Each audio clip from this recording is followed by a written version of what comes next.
waliwo eyakubye munne mu district y'e Tororo. Tuyinza ogamba nti the small elements naye zigenda zimountinga nga police. Tulowooza nti tubadde tutudde ku time bomb nga bangi bakyaliyo abalina emmundu nga batandise okuvaayo mpola mpola, and we need to do something now. Yes.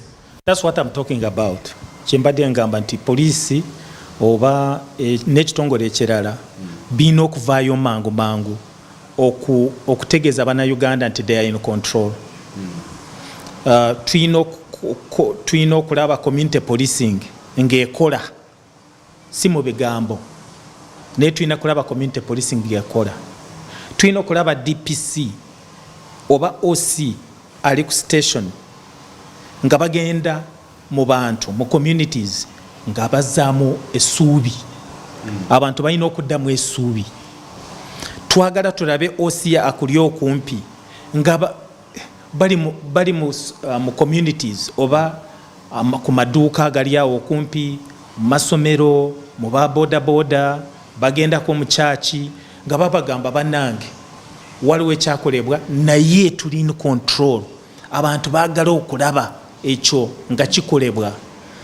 Bwe kibanga tekikoleddwa kiba kitegeeza nti abantu bajja kusigalamu ak'okutya. Okay? Naye nze mbasaba kubanga nkimanyi nti ababikola batono nnyo, si bangi. Abasirikale bangi, singa abasirikale buli omu agenda nga akuba amasasi, bameka abali badde on the streets bafudde. Okay? So ababikola batono nnyo, you are telling me 1 2 3, naye kisasamaza abantu. Tutya owulira bayinza okuba babiri oba omu oba basatu, tujja kugamba nti abantu kasita abantu abafudde batono, ekyo si nedda, tewandifudde n'omuntu n'omu. Kale no, the ball is in the court of security organs okulaba nti batuzaamu essuubi nti yes, nti tetubatya. Ekyokubiri tulina okulaba nti ababikola oba ababikoze bakwatiddwa ne babasimba mu mbuga zaki z'amateeka. Ekyo kirina okukolebwa. Ekyokusatu balina n'okulaba nti kyava ku ki. In fact bwe baba batutegeeza nti tubeere bakakamu, abantu mugende mu maaso mukole bano batono nnyo, era abantu baagala okumanya kiva ku ki. Okay? Kiva ku ki. Ekyo nakyo bateekwa okuvaayo ne kubanga bwe kibanga tekikoleddwa kiba kitegeeza abantu bajja kubanga oba babasasula bubi, oba basula bubi, oba banyiivu, oba waliwo abantu abalala bajja abantu bajja kusigala nga balowooza ku bintu bingi ebitali bituufu. So nze nga yaliyo era nga omulimu gwogwo gwe nali nkola gwegwo omulimu gwange gwe nali nkola, nsuubira nti bajja kuvaayo bagende si kumpewo kwokka. Omanyi waliwo PRO kiba kirungi ayita ab'amawulire abategeeze ensonga zali bweziti ne bweziti ne bweziti ne bweziti. Ab'amawulire nga mwe musigala nga mututegeeza poliisi egambye bwete ne bwete. Nedda, ekyo kirungi, naye nze kyensaba njagala kulaba more and more police officers, DPCs, RPCs, OCs nga bali mu communities. Twogera nabo ne batubuulira buzibu ki bwe balina, abantu ne babagamba banange tutidde ne bakakanya abantu. That is what I want to see. I want to see community policing working. I want to see police officers going to the field. In fact, ndabye director wa CID yatambula mu police stations ayogera n'aba police engeri gye balina okukola ki okweyisa. Kati bwe tulaba byakola tuzaamu amaanyi, kituzaamu amaanyi ne tubeera n'essuubi. That's what I'm saying. It's not enough. It's not enough. I want to see officers come out of their offices talking to us. talking to communities. That's what we need. That's what we need. Yeah. The situation statement ebadde bweti nti ndowooza balina obulumi, balina obusungu, embeera gye balimu, kano kabonero akalaga nti kituufu basasulwa bubi, omusala tegujja. Ekintu kino kyogeddwa for quite long. Naye nga poliisi evaawo negamba eri comfortable, but as if the words tebifaanana bikolwa. No, the truth is police tebabasasula bubi ate n'emisaala tegirwawo bafuna nange nfuna pensioni yange bwe bansasula pensioni eyo ye week oba olunaku lwe basasula emisaala gy'abalala bali ku gundi owulira nfuna pensioni yange 1 week before omwezi nga tegunaggwa mba nfunye kiba kitegeeza nti babasasula on time. Okay, naye katugambe nti constable afuna emitwalo 5. Yes, emitwalo 5. Si mbi nnyo, bali badde bamuwa nyingi. Sigambye nti naye bwogerageranya n'aba abasomesa oba baani lwaki abasomesa bo tebatta bantu. Kale nkweyanziza ebigambo bya AIGP Asani Kasinji amaliriza n'ensonga engeri yebasasulwamu ti kansi basookebwako asasulwa emitwalo 5 era sente de badifuna buli mwezi. Professor Frederick Etianga kwaniriza ku Baba TV, Ismaili Kalanda okuva Ministry ya Agenda, Ministry ekola ku bakozi kwaniriza. Kalanda sokola muse kubali tubona tuje mu maiso. Kale mbalamusiza nnyo abalabi ba Baba TV, amanya banyanjude nze Kalanda Isma nga nkola mu Ministry ya Agenda ekikula ky'abantu na nkola mu department ekola ku nsonga z'abakozi. Okay. Nga tukola ku nsonga zonna z'abakozi buli emu mugikolako. Kasita ensonga yonna ebanga ekwata ku bakozi. Okay. Professor, lamisa kubali tubona. Abatulaba abalabi ba Baba TV mbalamusizaako mwena gye muli. Beebaza okuba nti mwefiriza bye mukola byonna ne mujja okulaba ku TV y'eggwanga, TV y'abantu. So mwebale nnyo mwebalire ddala. Nebaza ne management ya Baba TV okuba nti ejja netuyita tujje twogereko eri abantu ensonga eyo nkulu nnyo. Olw'ensonga nti sometimes ensonga ezimu zeetaagamu sense of independence. Njagala n'okutwala omwaganya guno okusaasira abafiiriddwako abantu baabwe. Of course tetusobola kubeerawo nga tewali kufa, kizibu nnyo ekyo kya Katonda yakikola, so mbasaasidde n'abafunye ebirungi mbasanyukiddeko. Njagala n'okusaasira famire ya Sabit okuba nti eri mu nnaku ennyingi nnyo. Nalaba luli famire ye ng'ekaaba mutuyambe, mutuwe omuntu waffe bambi tumuziike, kikwasa ennaku. So nkubiriza buli gwe kikwatako mu ggwanga mulabe nti abantu abo mukola kimubadduukirira baziike omuntu waabwe kuba balina expenses nyingi ze bagwamu ate nga already baavu ate nga ne economy eri bubi nnyo. So kibi nnyo. Njagala n'okwebaza gavumenti okuba nti twawuliddemu obugambo obutonotono obusendeekerevu obulaga nti president bwe yadde directive nalabye permanent secretary wa Minister of Health Diana Twine ngagamba katugenda kwatagana ne Minister of Finance tulabe nga tufuna sente okudeployinga abasawo. Kibi nnyo okuba nti eggwanga lituuka ku kaseera nga abantu babonaabona okuba nti beetaaga health services kuba tukimanyi nti bw'otunuulira ratio ya physician to patient gap nene nnyo. Tulina close to 8 physicians to 100,000 patients. That's close to 12,500 patients to one physician. So bw'olaba nti abasawo bali kugamba mutuyambe mutudeployinge nga gavumenti terina kinene nnyo kyekozeewo, tekiba kirungi nnyo. Ate era nentuusa n'okusaasira n'abantu fraternity y'abayindi ne ba investors. Sijagamba bayindi bokka ne ba investors kuba it has an economic implication. Abafiirwako muganda waabwe Utamu Bwandari nti kibi nnyo kibi ddala okuba nti omuntu obulamu bw'omuntu bugenda mu mbeera ey'okusaagirira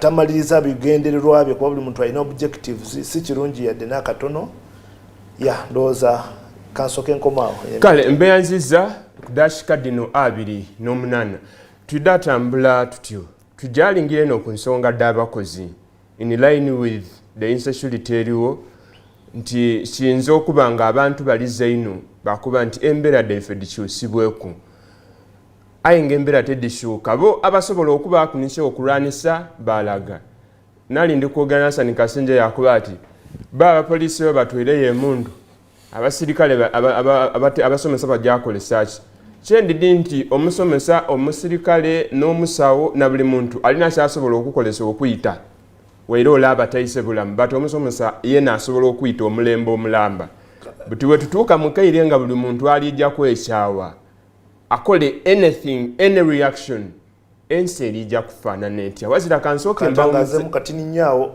kantangazemu katono nyaawo kansoke mbawo muzemu Baba TV neno program kanso efe ninze Samu Mwesigwa tujire mukumula nenda tutandikire wene awo ku nsonga eya security eriwo okujiringirira mu mbeera nti abali kwekya abali kuva mu mbeera bali mu mbeera mbi nija kutandikirewa but olina kyoyinza okutwalifayinga bakitono memale tujje mukuwumula but of course era tusobola otandikira naawe Nasani Kasenje mu submission yakoba nti tikyandibaire nti embeera gy'olimu embi ekuwalirize to make any reaction tiwa mupoliisi so wembani n'emundu kankolese eyo either okufuna kyenenda oba okulaga obusungu bwange wembandi musomesa ninza obutedda kusomesa of course you are killing a generation bw'oba oli musawo wena osobola okudiagonizinga obulezi obukyamu kubanga oli musunguwavu era omuntu oyo yafa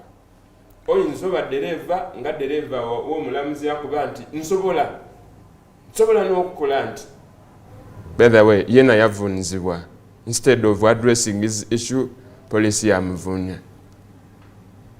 nti obusungu obwo what is the source of that anger ngankali kujja ku source of the anger bwokoba nti omusomesa bwolingirira omusomesa omusirikale bwafuna obusungu ageme mundu yakuba omuntu esasi oba yakuba mwine esasi.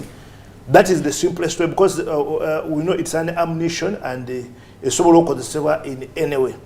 But nenda just to give a simple rebuttal to Hassan. Nti bwobona mu singa Sudani. Sudani ekyasuula president wa Sudani, it started as a simple protest. Protest actually it was I think December 2018. Protest abagikulembera bali ba professionals. They didn't have guns. Actually they called it SPA, the Sudanese Professionals Association. Yali mu ba doctors, yali mu ba lawyers, yali mu ba health workers and other cohorts. But batandika ku demonstrating against the increment in the costs of wheat ebayamba okola emigati gye basinga okulya and the costs of fuel. And these protests, the president started by taking them lightly. But you know what it means. Abasawo bwe bakoba nti protesting. That's why when I saw these doctors protesting, the intern doctors. Yes, they are doctors because actually they have trained. Babuza just kujja mu field. Bwe nabo nanga bali ku protesting. It sent a very strong message. Because in Sudan, it started as a small group protesting. Eyo group ya mala abantu batandika okubeyungako. Abakyala babeyungako abatafuna health abatali kufuna buti buyambi malwaliro. Group ya jange egeda. It grew. Before they knew, they were camping in what we call Awambuya. And they were peaceful. So the army didn't have anything to do. They didn't shoot at them. They didn't do anything at them. So because it was a peaceful protest, and before you knew, the security forces started accompanying them peacefully in their protest. And in April, I think it was around 11th April, 2019 now, close to 5 months down the road, the government had been overthrown. That's when they arrested the Omar Bashir. But what I am driving towards is that tozana na manyi ga komanti omusomesa tali simusanufu. A teacher is not happy. O mukozi simusanufu. You have seen students burning universities, destroying property. You have seen factories being burnt down because abakozi sibasanyufu. So government is now addressing this issue urgently. But when zirayo kunso. But to that point, even before you go any further, eringe bade concept ya bana Uganda nti if you want to communicate to government, olina kwekalakasa. And Uganda is a growing economy. Not everything is at peace. We don't have the monies, buli muntu ofuna sentes mumala. Kati, who is comfortable? Atagenda kwekalakasa. Wetugamba nti if all people are not comfortable, and the government must address. Recently, the president was saying we don't have enough money to pay what is enough for every person. No, okwekalakasa kisokera dala okwekalakasa sikubi because it is constitutional. Most especially when it is a peaceful protest. It is constitutional. Ne kumirimu je tukolera bakiriza abantu okudemonstrate. It's only that the policy is abused. Nti bwe mutu andiko kwekalakasa oluso ja kusanga nga omwaka tutejinja lisuda yasize endabirwa mwakoze eki, but peaceful protests are acceptable world over. So echa president yokugamba nti sente teziriwe zimala okuyamba abantu. I have always advocated the moment the issue of corruption, you know government is supposed, there is what we call the general systems theory. Government is supposed to work as a system where Ministry of Gender, it works with Ministry of Finance works with Ministry of Health to solve a common problem, which is service delivery. But it is not what happens in government. So omukulembeze wagamba nti sente eziriwo tezimala abantu. There are issues, management issues that have not been addressed. One, corruption. How many times have we spoken about ghost workers? How many times?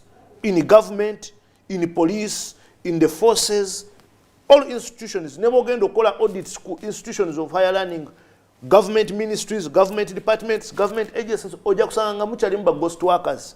To the extent that even a small project which is run, oja kusanga na eri ghost workers. Tulina project empia parish development model, siri kudivertinga. Bogena no auditing, when you read the Auditor General's report, you will find that since government parish development model was implemented, 79 billions have been lost to corruption. Close to 504 millions have been reallocated. The centers zali zilina okukola kino nizikozesebwa kiringa tewali approval. So omukulembeze wagamba nti sente tezimala. I know ayinza okukwata kyogera in bad faith, but the moment he addresses that pillar of corruption, kuba mbogena notunya NRM manifesto, tuwade bali manifesto week, botunya NRM manifesto, one of the key issues they have been looking at is corruption. Very core. Now if it is not addressed, yensonga lwaki sanga omusirikale nga in one way or the other ali kukaba kuja kusanga lwo sente zibadde zirina okuyamba welfare y'abasirikale ezitabayambye. Oja kusanga waliwo sente zibadde zirina okukola audit mu police ekitakoleddwa.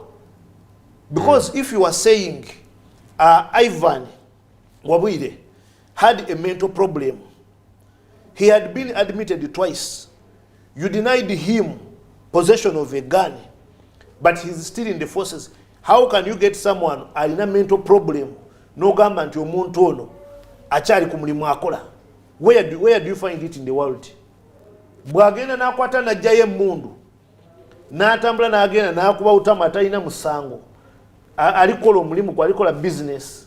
How do you explain that? So it means that nemu forces actually the Ministry of Gender ino mulimu munene nnyo ogw'okukola in terms of okuyamba ebitongole bya government.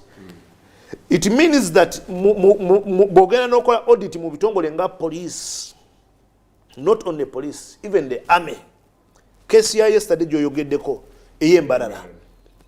The police officer and the army officer, they're both officers of government.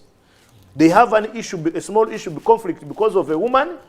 Then before you know, the army officer abuses the police officer. You are stupid.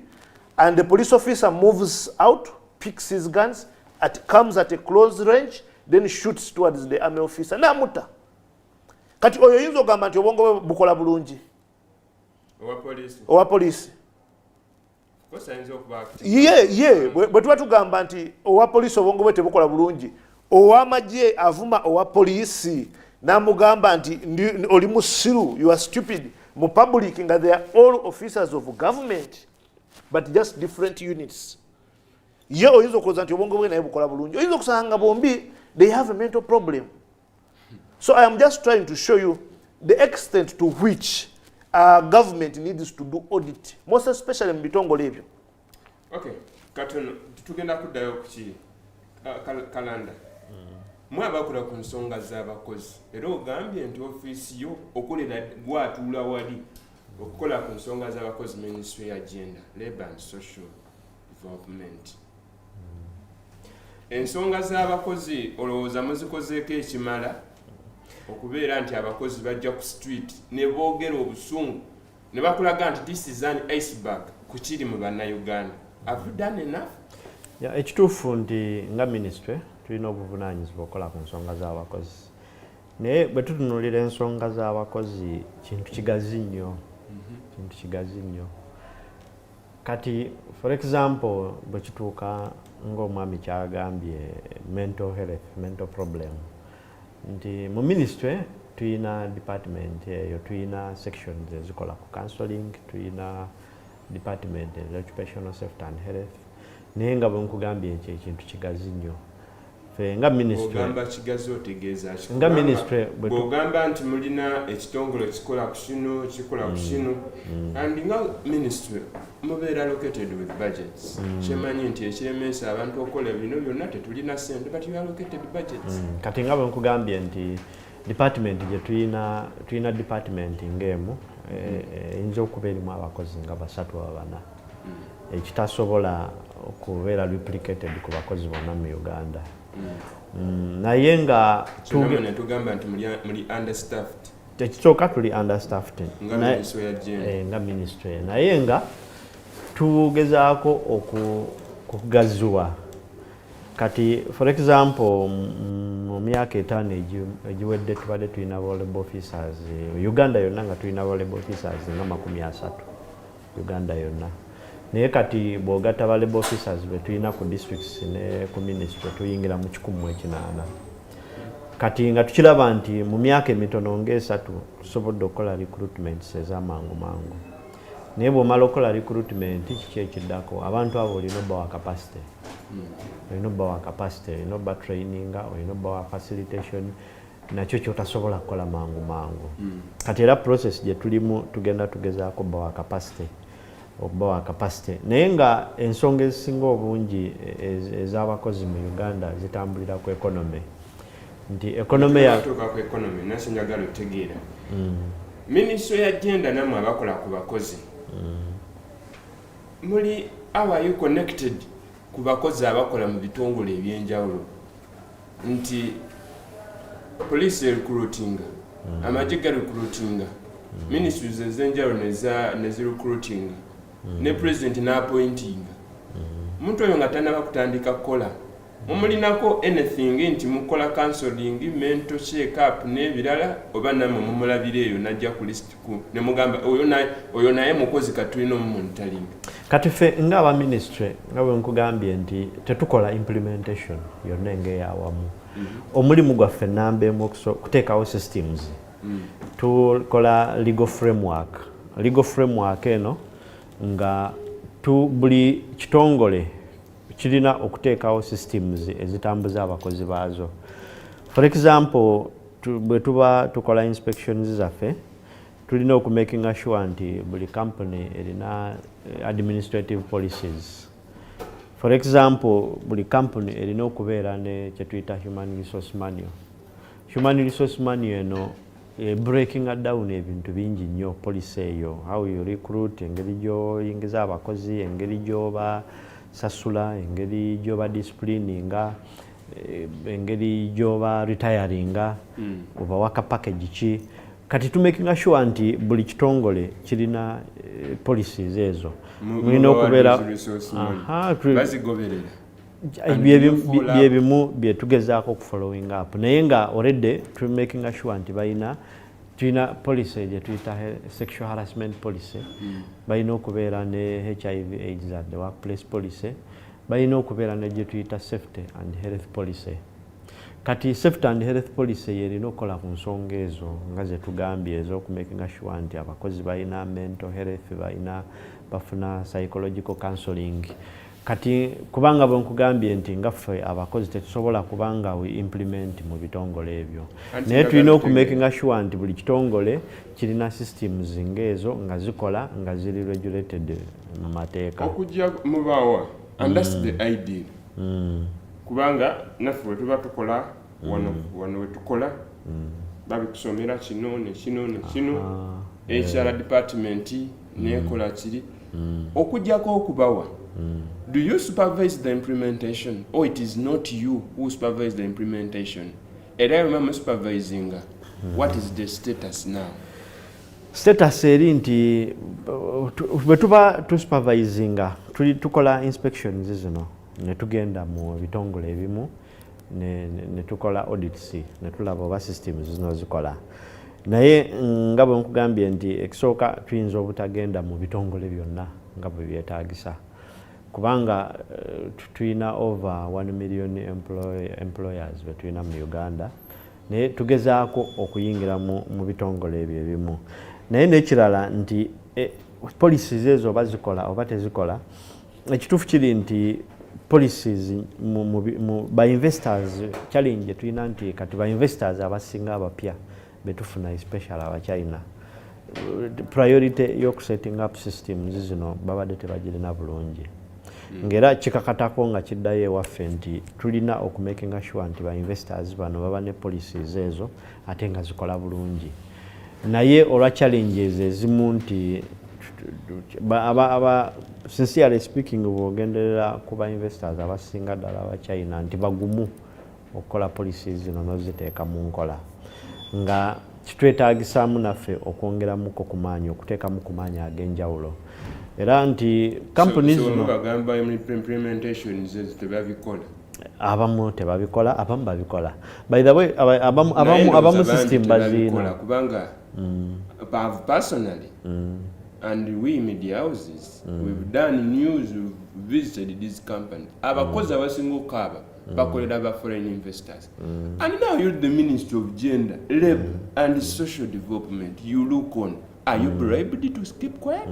Tekitegeeza nti bonna tebabikola. Bwabeerawo cases eza violations zibaawo and we take them on head on. Naye nga tekitegeeza nti bonna ba investors tebabikola. Kati abatabikola, are you bribed to keep quiet? No, abatabikola we don't keep quiet. First of all, we do inspections tugendayo mu companies zino.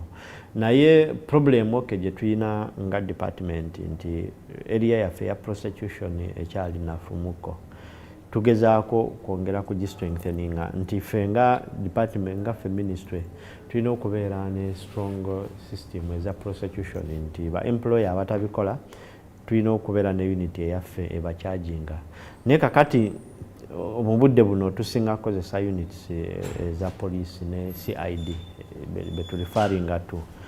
Kati policies zaffe zino ekituufu nti tuzirina naye okubayitinga kwazo kukyali kunafu tetunaba bulungi kutuuka ku level gye twagala.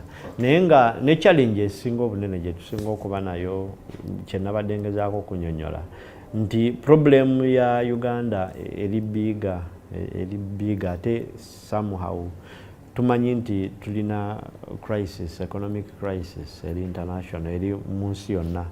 kati Uganda netwesanga nga naffe etutwaliddemu ate nga already issues Uganda eri a bit unique somehow nti fertility rates abantu bazaala nnyo tukimanyi nti mu nsi yonna Uganda tukwata kyakusatu tuludde nga tukwata kyakusatu mu high fertility rate kati nga kitegeeza nti rate abantu gye bazaalirako si rate gye tusobola okufulumyamu emirimu nti buli muntu afune emirimu nti rate gye tuzaalirako abantu population rate gyekulirako eri waggulu nnyo nga tukimanyi nti tuzaala nnyo of course tuzaala nnyo naye ne capacity kyeŋŋamba mwenga nga government as ministry ne government how long have you known nti Uganda tuzaala nnyo of course ebbanga lyonna kubanga statistics zifuluma so in your planning mwanditandisegedde nti kati naawe kiri part of us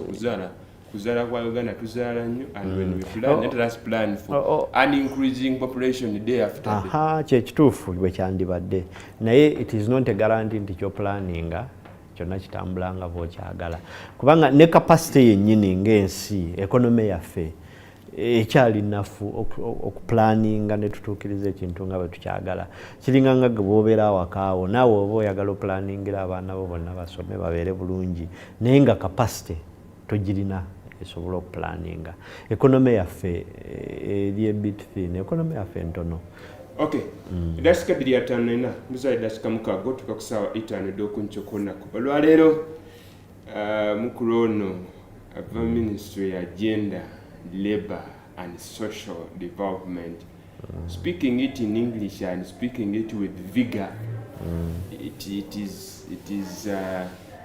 is an explanation that I love them so much. About the ministry, I feel minister. Of course, yeah, of course. So, kampumulemu katono ndija kuira ministry ne agenda. They have a lot to explain to us. Wazira akobye nti first they are understaffed. Bazira implementation tibasobola ku implementinga police gye bakozesa oku implementinga ate yona erina ebizibu.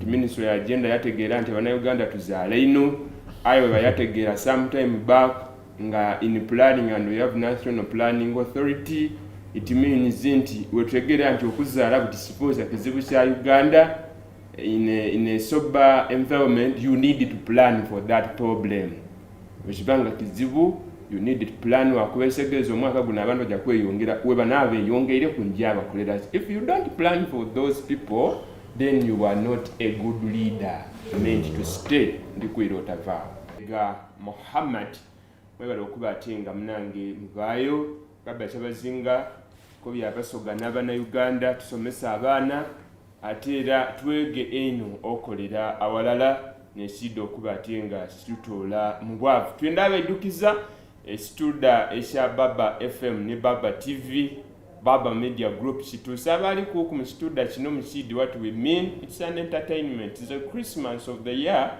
iwo obanga Christmas onaba kunendwaire nga tonomirwa ino fo mukolo ogutoletera abantu esanu n'ogutola kwa abantu stress gubaire mwezi gwa musanvu enaku mwezi nga ibiri tusobola okuba ate nga tudakuba ate nga tukulaga byonna omukidi bulungi ffe tuteekateeka ebiseera ebisinga tuzira ku kabiri kutubuuza bibuuza enaku mwezi nga 3 mwezi ogw'omukaaga tulijja kuba Namugongo tulijja aba Namugongo tusangaire eisaza lyaffe ery'Edinda Busoga Diocese the Diocese of Jinja nabali mu Ikonero era tusobola okuba ate nga tubaayo tubawagira saasi eri gy'otandika eno abalamazi ab'endawulo bana batandika okutuuka balamazi batandise otambula okuva mu ketezo eby'endawulo kuba ate nga babaawo wazira wakaaliwo ebikamisinga osobola okwidda watuwagira akawunti namba egyolibona ku TV okwo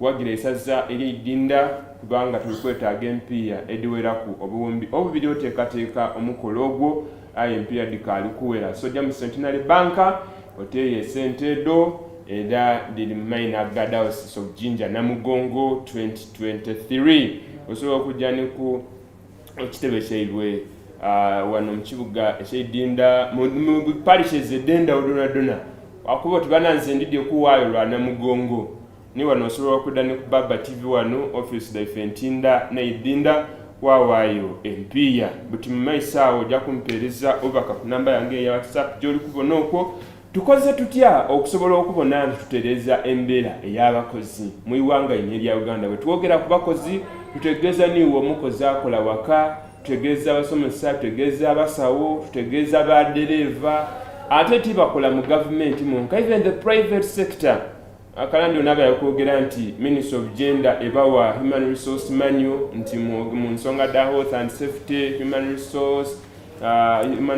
and what wali up sexual harassment n'ebindi bati ebintu bino mubibawa mubirondoola kubanga wotuuka mu companies wotuuka mu factories and institutions otuuka walowooza oti Uganda tuzira mu ministry ekola ku nsonga d'abakozi buli mukozi alikulirira wawe atalira lwa misaala alira lwa kukola nga azira contract n'eri abazira identity card eri yabakola nga wakola olwaleero taidde oba olwaidde akola eri yabakola nga okukola emirimu okufuna omulimu basically the ladies and the girls nga mu company mu Uganda wano muwala okufuna omulimu alina okusooka kuba sexually harassed wotaikiriza pressures da mukama wadali kuba girls are still on the road hanging with their first class degrees because badema okwewaayo eri bakama beebi. And we have the Ministry of Gender, Labour and Social Development. Professor, omukulu ono eno nwere yalaga ebizibu bye balina mu ministry. Of course tenda mpininga ino kubanga tini minister nina abakungu bangi Ministry of Gender bende so wano bademo okwidda. Let me speak that openly. You don't want to come and speak to your workers. Wayogera ebizibu bityo, can it satisfy you? Tibiyinza okuba nga ministry erina ebizibu bityo. So nina ekigambo ky'oluzungu kyennyinza okukozesa ekimbuze nti kituwa nti embeera eriwo esaana okubaawo because the ministry which must work on them yoona erina ebizibu. Webale ekisookera erala byayogere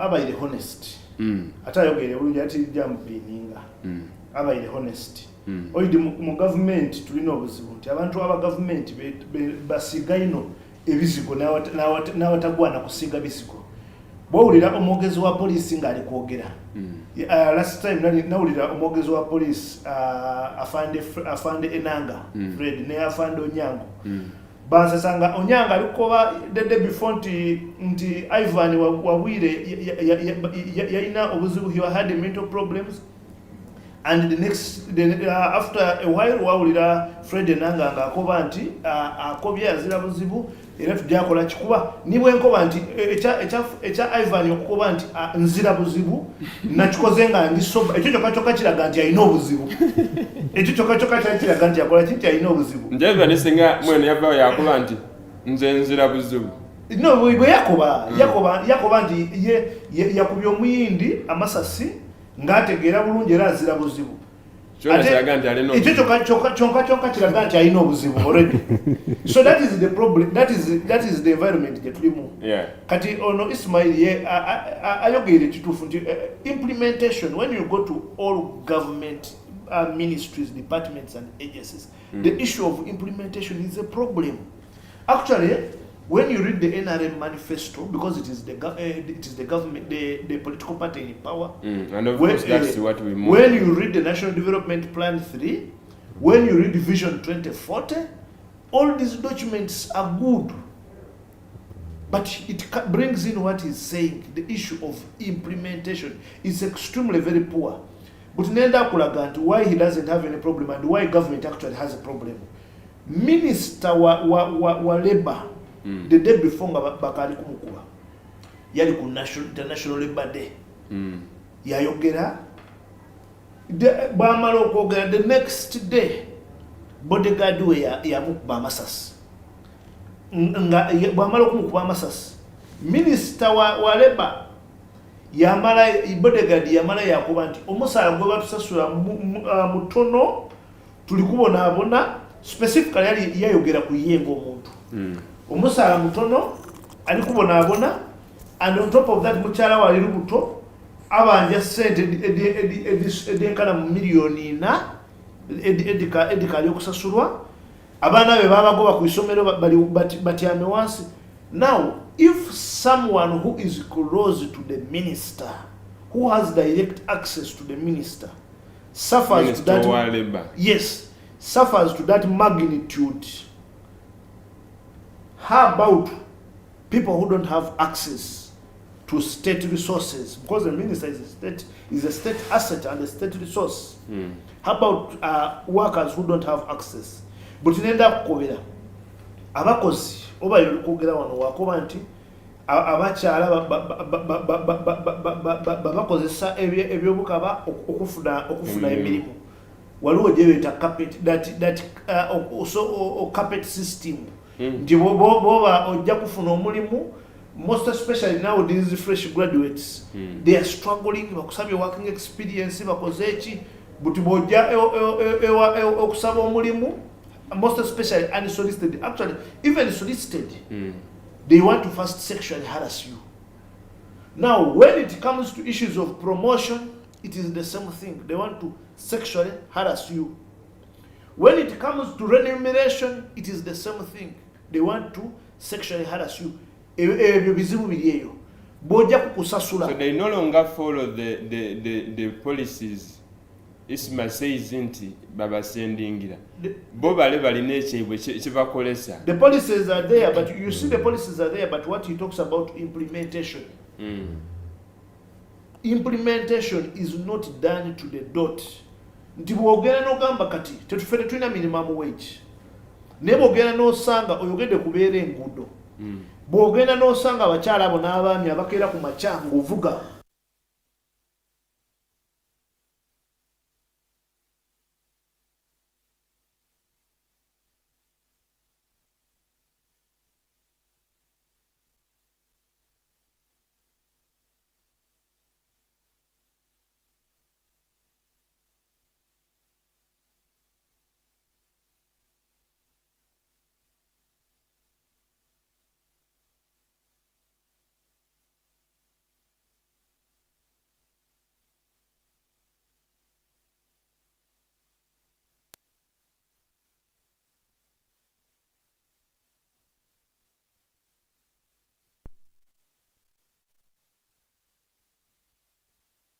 Alina okutwala omwana wasome, alina okulya ewaka, bw'aba teyazimba alina okupangisa, alina okusasula wapangisa, alina okuzimba n'emiti.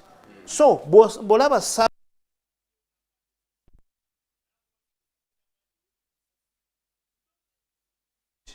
omuntu watuuka okwekubira essasi n'agamba kandeke mukyala wange gwe njagala ennyo. Nze Ssaalongo ndeke mukyala wange gwe njagala ennyo. Ndeka abaana bange. Aba anyize nga yekyaye to the maximum. Ono Ivan yakubye omuyindi. Ku sente ze omuyindi yali ayo akalculate nze n'amugamba sente loan yo yeyongeddemu by 200,000. It was a loan of 2.1 million. Zibali babanje omusirikale Ivan. Naye because of 2.1 million nogamba let me destroy this guy's life. Tobaze baana be, tobaze mukyala we, tobaze family, tobaze eki. So that is the extent to which they are frustrated. So government yetaaga okuddayo neyekuba mu torch, most especially ministry ya gender eyabakozi, neyekuba mu torch negamba, are we actually doing the right thing? Are we employing the right people? Are we paying them rightly? Are we facilitating their welfare? Do we mind about their welfare? Bana abasirikale betwogerako saawa zino we basula wogenda muli bana mawulire mulina security cameras genda olaba abasirikale we basula era nkulabe ng'oli mu office ya Hassan neŋŋamba singa n'abasirikale bw'otula mu office eyo afuna obudde n'alowooza ku welfare y'abasirikale. How do they eat? How do their children study? Last week but one nali ku TV nenda bakosase. Mukosase nga baleseyo students loan scheme. Ekitongole kiri in charge of students loan scheme. naye nga bagamba 90% of the loans are from Western Uganda and from well-off families. Naye nga government singa ebadde fair yandigambye buli musirikale tumuwe opportunity omwana we asomereko mu UPE school nga talina kyasasudde nga it is a policy of government. Buli mwana w'omusirikale afuna emitwalo 5 nosanga Afande Hassan nga proudly agamba constable afuna emitwalo 5. What is mitwalo 5 in this economy? We need to be fair. What is mitwalo 5 in this economy where a kilo of rice is 5,500 shillings? So bandi twanditunuulidde ne tugamba okay, buli mukozi wa gavumenti kirina ono musirikale abali ku lower ranks abatafuna musala bulungi, driver walaba driver w'omulamuzi naye ngenda mwogerako. Buli mukozi wa gavumenti afuna obubi asooka afune privilege. We are promoting now equity. Afune privileges mu UPE schools, afune privileges mu USE schools. Then when it comes to government, to universities, tulina loan schemes. Let these loan schemes go to these less privileged. Omuntu afuna emitwalo 5 omwezi, omwaka aba afuna milioni 6. Milioni 6 bw'obanga zofuna mu myezi 12 onabezaawo otya famire yo. Mukyala w'omusirikale ayagala okusiba akavidiyo akalungi nga mukyala wange kasiba, ayagala okwambala ekiteteeyi ekirungi, naye yandiyagadde okuvuga emmotoka singa omukisa guba weeguli. Kati banaatuuka batya mu mbeera eyo nga ne ku university omwana w'omuntu afuna emitwalo 5 yeetaaga ogenda ku ssomero, omuntu afuna milioni 15 mwezi lyagendako. Look at schools. It is also another mess. Nti ogenda okusoma obulungi omwana wa primary yeetaaga okusasula more than tuition omuntu ali ku university zasasula. Where do you find that? Nursery, kindergarten, omwana yeetaaga okusasula sente more than omuntu ali ku university zasasula. So it simply means that you can never strike a balance in the economy. Kati government erina okugenda neddayo netunuulira gender equity. It is one of the sustainable development goals. I think sustainable development goal number 5. Government erina okuddayo negitunuulira. Government mu sustainable development goals to promoting. Number 1 tugamba no poverty. How can you promote no poverty when people are still earning 130,000? What is 130,000 to you? We are saying we are saying zero hunger as sustainable development goal number 2. When you go to Karamoja, people are still dying. They starve to death. But we are promoting sustainable development goals. So abasirikale, they are just sending a message. And how government perceives this message matters. If this message is misinterpreted, then what is happening is going to set a precedent. Omusirikale ajagamba okay. Actually, it has already set a precedent. Kubanga bwolabye kati ebiddako ndoza kati abasirikale abala bagamba obwedda kisoboka.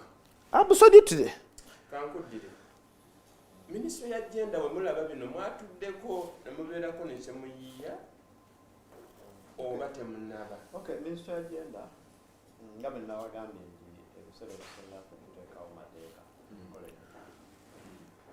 Kati for example ku kyomusaala tulina okubeera ne minimum wage era obuvunaanyizibwa waffe okuteekako minimum wage era twakola buli kyetaagisa.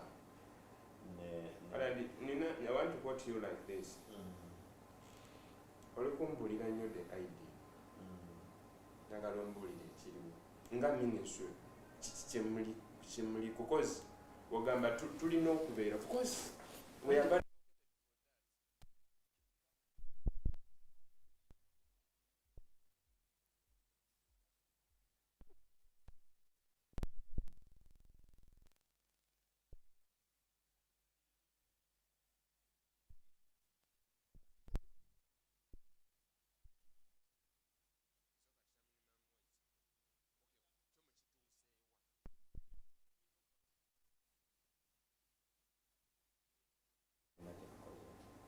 what we accept nti kyetukoze tekinnakyusa tetunatuuka ku mbeera gyetwetaaga naye nga the process tulina etutambula kuba tugambye nti waliwo violation z'abakozi rights z'abakozi naye si buli employer nti violating rights z'abakozi era tulina abamu betu prosecuting betugezezaako kati for example jo twabadde ne team nene nga tuli jimbe badde mulaba ebya social media ono omukozi yakuba amasanyalaze jo twatudde mu kampani ya Sunbelt and kampani yeyitiridde that is obanga omulundi gwakuna era jo abakozi bafuna accidents in that jo twabadde ne team nene twagenza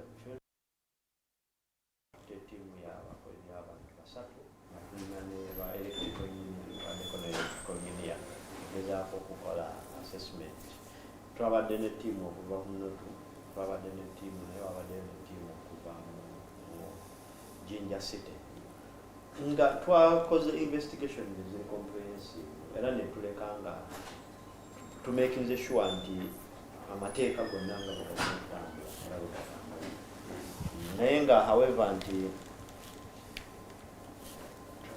tulina and by the way as we go further nti nze ekimenya kyekino by the way abakozi bafunira obubenje mu kampani ne bakaaba of course ne bajja mu limelight ya media abamu ne mu respondinga naye mu respondinga namwe mukolanga police ne mugamba investigations are going on company nesigala ekyakola emirimu ekyakola you think abakozi abasigaddewo nga bakola abo which interrupts with the investigations mwaze kutereza oba mwajja kujjawo musaayi guli na bintu biri and the company goes on what company tekitegeeza nti company mugiyimiriza eggalawo emirimu gyayo kitegeeza nti system za company ezo muzitereze engeri gyekola emirimu gyayo bwe kibanga kifuuse persistent nga bwe twagambye nti step gye tugenda okuddako nti tusetingawo prosecution tubeere nga abakozi betulaba nga bali persistent nakugambye nti kati tukozesa okusinga poliisi okusinga okutuyambako mu issue za prosecution naye nga naffe tugenda kuteekawo kale ndi kyenjagala otegeera what is the action taken what action is ministry ya gender gyetekinze I'm getting interested in that particular case. Particular case. Process engeri gyetambula nti nga tonatekinga okusooka o making sure nti amateeka gakola omukozi ali rescued. Belief eri nti ekisooka first priority ya kusavinga bulamu. Era omukozi nti atwalibwa mu ddwaliro afuna treatment yonna nga bw'erina okubeera buli kimu ekyetaagisa okulaba nga murescuinga life. Kati ekyokubiri mulina okufindinga out exactly ki ekyabaddewo what happened on ground. Ezo investigation ze twakoze. So mukyali mu investigation. Era twagenze ne tukuŋŋaanya obujulizi bwonna obuli ku ground. Era ne leero tulinayo abamu ku ttiimu endala abamu abakyatuyamba okuŋŋaanya obujulizi. Ekinaava mu bujulizi bwe tunaafuna kituyambe okutakinga action. Kati poliisi agenda kukola ki? Kati poliisi at the moment yo poliisi naye ekola investigation ezaayo. Poliisi ekola investigation mu areas eza criminal. Kati fe ziri administrative n'ebiri civil naffe already taking the samples buli kimu kyonna. Tulina okukola report. Fe report bwe tugiwa minister ne relevant bundi zonna bwe kiba kyetaagisiza okuprosecutinga tuteekayo omusango mu court ne tumuprosecutinga employer. Mina gwe mwali muprosecuting nzeeko ne omusango ne mugugusa. Kati ate ekyokuprosecutinga nga bwe tugambye nti ffe nga ministry nga ffe department ya labor tubadde tetulina amu ya prosecution. Tetugirina. Njagala okuwulira abantu give people assurance and trust. Kubanga simanyi oba you know why abakozi beekalakasa mu makampani eyo. Nti boogera ebizibu byabwe ne bigaana okukolebwako. Omu n'atuuka n'ofuna ekizibu nti banti ogaba naye tukola kino naye bula akikolako. Kati ku nkomerere omu n'akifuniramu obuzibu. Then oyo akifuniddemu obuzibu n'ajja mu limelight. Naye ne basigala ne bagamba kale bino twabyogerako bino. omukozi singa aba mu mbeera efaana bwetyo nga bakolera mu mbeera ey'obulumi bwetyo mu minisitule yagenda mumuyamba mutya? Samuel, mbadde nsaba oyongereko ne kano nti tulina omanyi abakozi tebali mu Uganda yokka, tulina abaana bava ne bagenda mu nsi z'ebweru okukola. Waliwo omwana njamuwa details natufudde wano.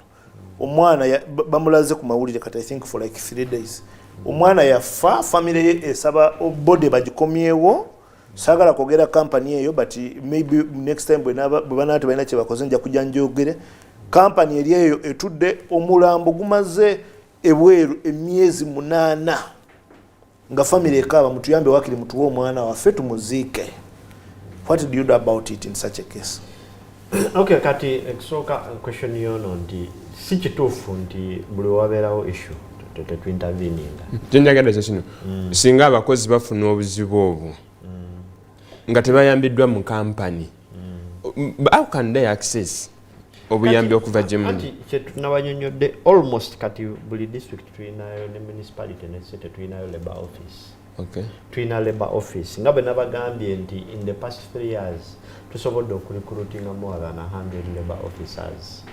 Era nembabuulira nti challenge gye tukyakirinamu ekyo nti abamu to business ya capacity yaabwe ekyali low.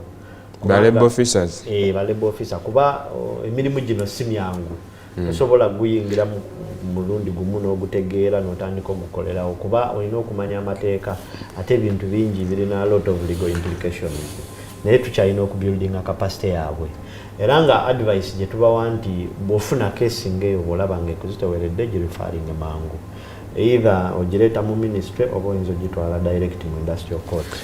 Naye nga crisis awamu buli bwe tufuna challenges oba bwe tufuna issues ez'amangu mangu tuconstitutinga teams ne zigenda ne zikola investigations era nga tuyinza obutakitwala as a blanket nti tewali kye tukoze. Naye nga lwakuba nti nga bwe tugambye nti issues eziri mu kintu zino issues za employment ziri a bit nene nga bwe nagambye nti economy yaffe tenatuuka kusustaininga bulungi adequately. Okay, dakiika 26 dibuse ku ssaawa 5 ed'okunkya okunaku luno lwaleero. Of course, there is a lot when we talk about the labor force in Uganda. We can't exhaust everything. And as a growing economy, we believe and we are told we are in the third world. It can be a ghost cape until we are in the third world, and Rome was not built in one day, and we bring those proverbs. But if then the proverbs we speak and the situation continues to worsen, do we leave the proverbs and we go to reality, or we still remain in the proverbs and the reality will realize the reality? Ndikwirotavao so ya kikula ky'abantu ministry eno ndirowooza nti twandibeere tujawulamu Ministry of Gender, Labour and Social Development Kulwana kusavinga sente. Ndowooza yes, tulwana osavinga sente we twakuletinga many administrative units, but ndowooza nti the bulk is big.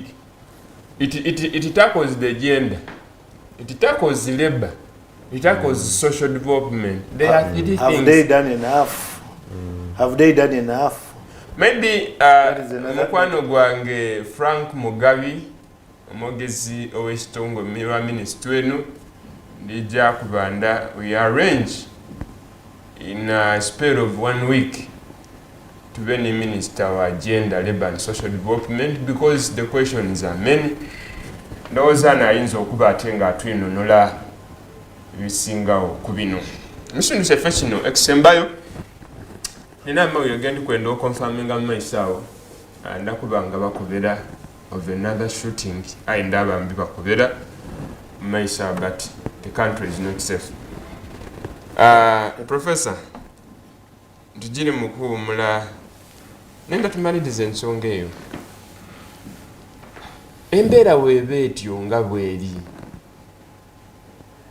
and the silence of government on the issue of the welfare of the workers. Oyogere ku nsonga y'abagenda, oyogere ku nsonga y'abajja kuliya kwa Uganda. It has been a question for years.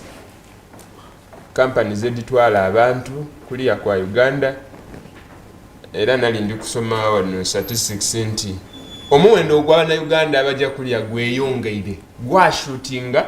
It was not even gradual, but it was drastic. Gwashootinga mulundi mulala twalenga mitwalo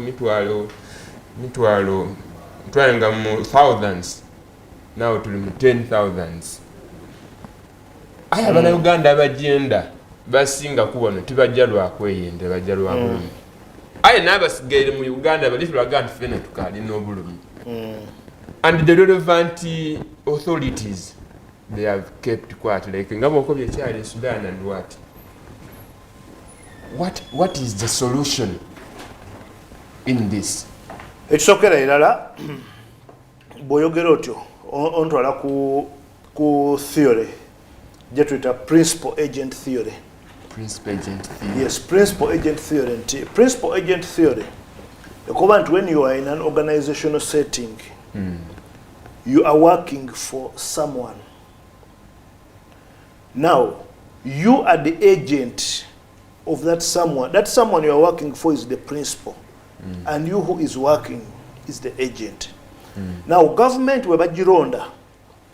Abagironze bebakama bayo. Bebalina okuba ba principals. Then the government erina okuba nga agent. Era government bagironda naga tukuwadde emyaka 5. Mu myaka 5 gino tugenda kuwa budget 5. Budget zino 5 olabe nti otusavinga fenga ba principals bo.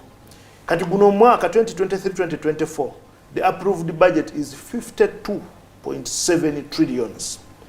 Now the Ugandans are allocating that money. Izo sente siza Muganda Angono Ismail ali mu government. Tuzimuwade ntumugamba tukumire sente ezo otuwe service delivery. We are giving you those offices and the money in exchange of quality services. Kati government failing playing a role yayo nga agent wa principals. Njagala kutangazaako mu byenjigiriza nga bwe ngenda kulwaki abantu beyongere ogende bweru batya. Tibotunulira byenjigiriza, the system is too theoretical than practical. Then 2, it doesn't focus a lot on the demands of the job sector. Then 3, it doesn't incorporate a lot the global trends.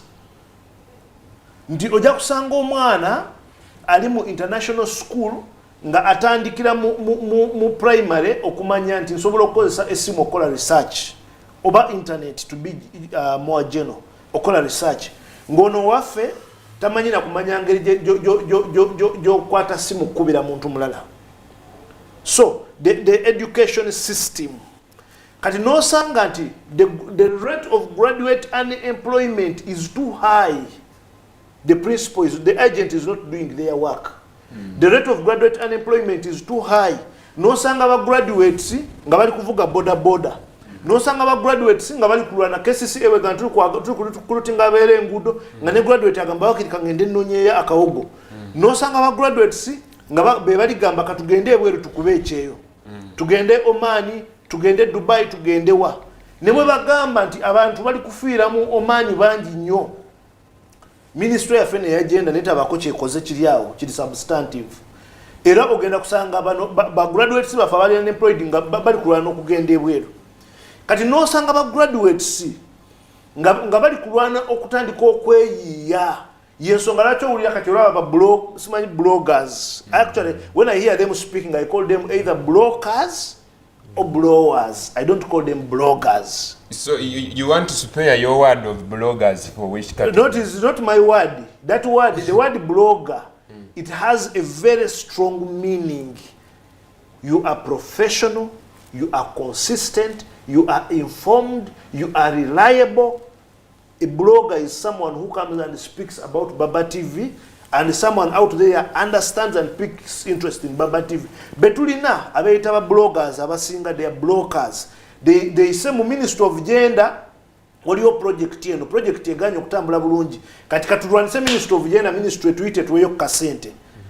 So you are either blowers, you are blowing Ministry of Gender or individuals, or you are blocking to okubera blocker okulanti ofuna sente.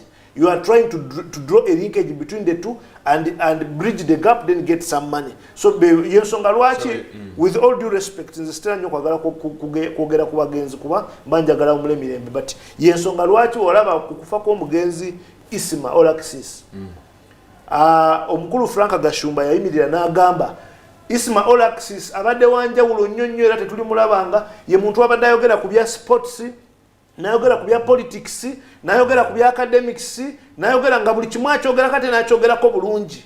Kati mu academia ffe tubelievinga nnyo mu specialization. Tosobola kusanga olinga kugamba ono professor mu biology, professor mu agriculture, professor mu economics, professor mu buli kimu kyonna. Okwata economics n'omutegeera, owa security n'amutegeera, owa agriculture n'amutegeera. So that is the biggest problem that we have. People they lack the basic skills. So kati obamaliriza bepaatise. Naye ekyo kiddayo ku gavumenti nti government teri struggling kulaba nti streamlininga okola action research netugamba okay, why is the system the way it is? So principal agent, the agent tali kola kyalina kolera principal we. So bwenzirayo kati ni ku nsonga ya ebyenfuna ne security. Nabadde I was actually thinking botunulira what government has done. Government has not done a lot to actually understand nti singa ebyenfuna tuba tetubihandolinze, it is likely affecting national security. Strongly likely to affect national security. Nti botunulira for example security government ejitunulira yo nga security ng'okwekuuma. Naye nebuusa amaaso nti ngenda kuborrowinga theory eremu. Waliwo gwe bayita Abraham Maslow amanyikiddwa nnyo developing a theory n'ateekawo emitendera 5 ffenna ensi yonna kwe tutambulira n'agamba omuntu alina ebyetaago 5. Alina ze tuyita psychological needs, neetaaga amazzi, neetaaga engoye, neetaaga okulya, omuntu wa bulijjo beetaaga. 2, omuntu yeetaaga ze bayita safety needs. Bwe mmala okufuna amazzi, engoye, ebyokwambala biki, neetaaga security, neetaaga okufuna ettaka w'ensula, neetaaga n'ebirala. Bw'omala okufuna ezo yeetaaga ze bayita love and belongings, I'm bringing you back. Then yetaga 3 yetaga 4 yetaga ze bayita esteem needs ngolotandise okwe establishinga. Then lastly yetaga self actualization needs. Kati botunulira eggwanga government botunulira omuntu ali e Kampala njaga ku ekyokulabirako ebyetaago by'omuntu ali e Kampala botunulira Abraham Maslow's hierarchy of needs si ebyetaago by'omuntu ali e Karamoja. Oja kusanga omuntu ali e Kampala yeetaaga kusula mu bbaala, yeetaaga kugula mmotoka nnungi, ali kulowooza kuzimba maka, ng'omuntu ali e Karamoja agamazewo mpaka wonga n'ebijanjaalo bamaze. Otegera? So government wereeta programu zaayo nga for example parish development model, they don't go to contextualize this. Oja kusanga baligamba we are giving 100 millions per parish. But is a parish in Kampala equivalent to a parish in Karamoja in terms of needs? And the standards of living of people the same. And the standards of living the same. So, ekyo kituzaayo ku nsonga ya insecurity. The government is not diving a lot into the actual needs and solving these actual needs of the people. Nti ebyetaago bya graduate ali unemployed. Bivalinga ku byetaago by'omuntu ali unemployed nga tali graduate. Government ena programs tugamba botunulira mu NRM manifesto bagamba the first pillar gye bafocusingako is creation of employment and well-being. Naye ne bagamba tugenda kufocusinga ku commercial agriculture oyo akyagaanye. Ne bagamba tugenda kufocusinga ku industrialization nayo ekyali yayo ekyali pending. Twabayita the rapid industrialization model. Ne bagamba tugenda concentrating ku services. Services, you know what is happening. With these poor roads, you can't provide any services. Ne bagamba tugenda concentrating ku ICT bw'ogenda ku budget eno ya 52.7 trillions, ICT is one of the least funded. Ne bagamba tugenda concentrating ku tourism to provide a meaningful employment. But all those facets are not catered for. So change could driving towards is unless government appreciates its position as the agent of a principle, whatever they do will remain meaningless. Whatever they do. Whatever they do will remain meaningless. I read about a scripture in the Bible. Is it in Ecclesiastes saying meaningless, meaningless, meaningless is the life we live in? Do you understand the welfare, the current welfare of the workers as the ministry and as the one in the custodian, nga labor officer?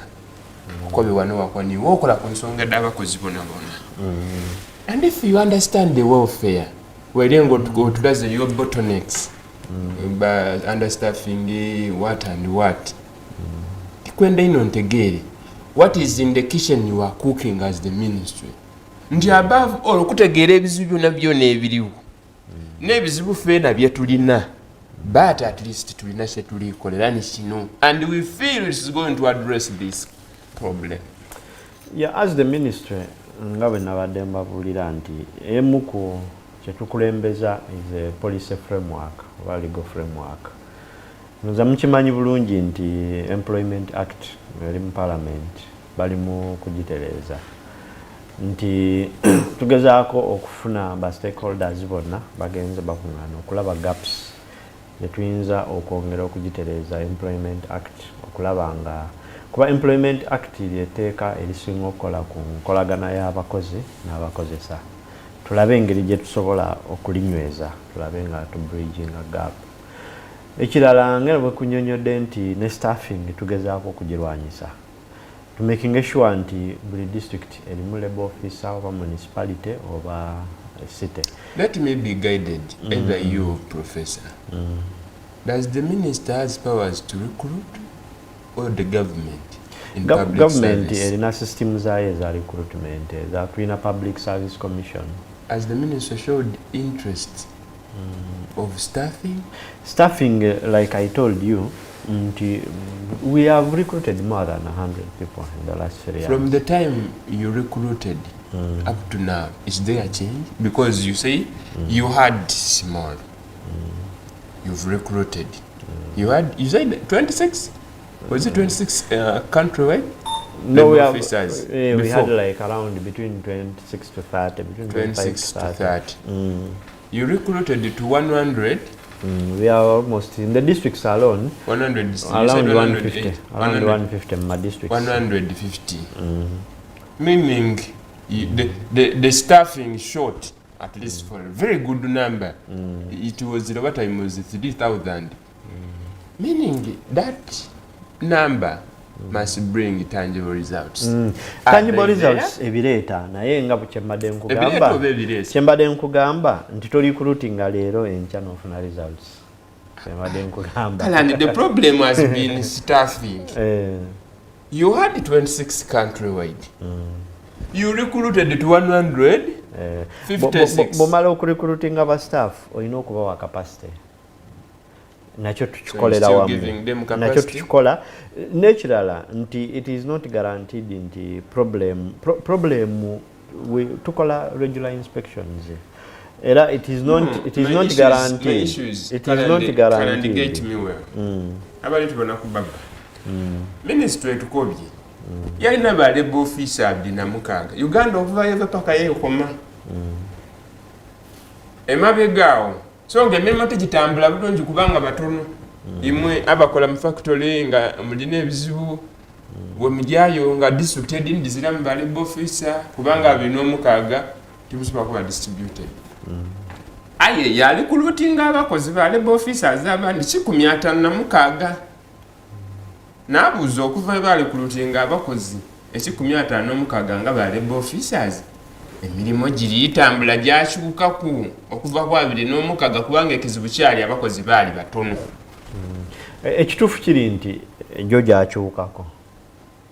Nyinza obutakuwa statistics kati nti ekiri eggulu ekiri Karamoja ekiriwa naye nga as if you monitor and you get statistics from those places. Anti kyenkugambye nyinza obutazikuwa kati buli kimu naye ng'ekituufu ky'emirimu gyakyukamuko. Problem kati nga bw'okola analysis obulungi nti Uganda tugezaako nnyo tufunye ba foreign investors bangi mu biseera bino. Bangi nnyo bataddewo companies bataddewo factories ndowooza bw'ogenda Namanve bw'oyita genda ku siding ogenda Bombo around the area nti ojja kwesanga nga mu myaka ng'etaano tufunye ba new investors bangi nnyo nnyo. What is that? What is the problem? Ba investors bano bangi bwe bajja wano ne bawa abantu emirimu tulina okwongera okubengaginga okumanya amateeka ag'abakozi ge balina okufollowinga. Omanyi bulungi nti ekintu bwe ki-increasing at a very fast rate n'ebizibu ebikibeeramu biba bingi nti company bano Abachina bwe bajja bangi baba tebamanyi amateeka g'abakozi ate bangi bagezaako nga bomanyi ba. So have you engaged them or you still have a problem in engaging the investors? So we are engaging them already and we tugezaako ku-engaging at a higher rate. Okay. Musigaiza eddakiika ntono ino lwasika oti ibiri sobola okuva wano. Teerawo namba yange ya WhatsApp ku screen. Abantu iwali eyo nsobola ofuna ebidduubo byo. Otampeereza audio weereza message text. Embeera ogibonye.